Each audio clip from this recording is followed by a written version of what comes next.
Specific point there about the skill sets that are required. No. I think Sir William makes a very, very good point. And right at the very beginning of the programme, Jeremy, you mentioned the statistic that we quoted in the House of Commons on Monday.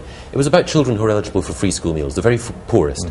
And I was trying to point out that just 45 of them go to Oxbridge out of a total number of 80,000. And that strikes at the heart. It certainly isn't, but it strikes at the heart of the problem that we have with social mobility in this country. We have one of the most segregated and stratified school systems, and I think critically what we need to do is to build on the work that's been done in trying to raise the prestige and esteem of teaching as a profession. Because I think one thing that Ed said, which I agree with, is that teaching is at the heart of what makes a good school. And critically, we've had organisations like Teach First, a charity, which have helped bring prestigious figures from Oxbridge and other elite universities. Makes sense to you, Michael Mulpogo? No, it doesn't. I mean, Michael Gove said not long ago that he thought that all teachers should have first and second class degrees and that people with third class degrees and below really weren't welcome in the teaching profession. Well, I've got a third.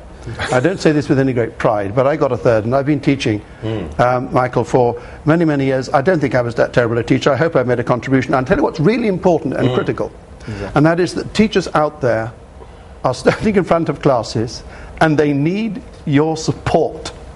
More than anything else, they need the support of the political people who are running the establishment here, because it is a very, very, very difficult job. Let me finish, because it is critical, this.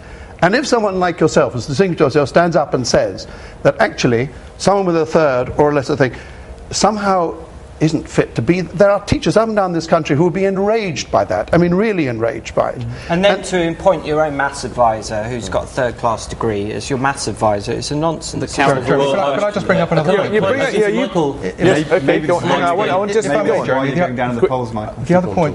other point that I find difficult is that when somebody comes to me and they have a degree or they have 3 A's or A star, whatever it is, I don't know what it means anymore, because it seems like everyone's got these, and it's too many people who have got good grades at A-level but still can't spell. So William, I'd like to ask you one point. There are a whole range of social issues that have been brought up here to do with poverty and expectation and other things. I wonder if as a head teacher you sometimes feel that schools are being almost unfairly expected to sort out really serious social problems, which really not much to do with education. Absolutely. I mean, if whatever goes wrong, somehow schools have got to fix it tomorrow. So I do think there are massive expectations on school, and sometimes I think there's too much, quite frankly.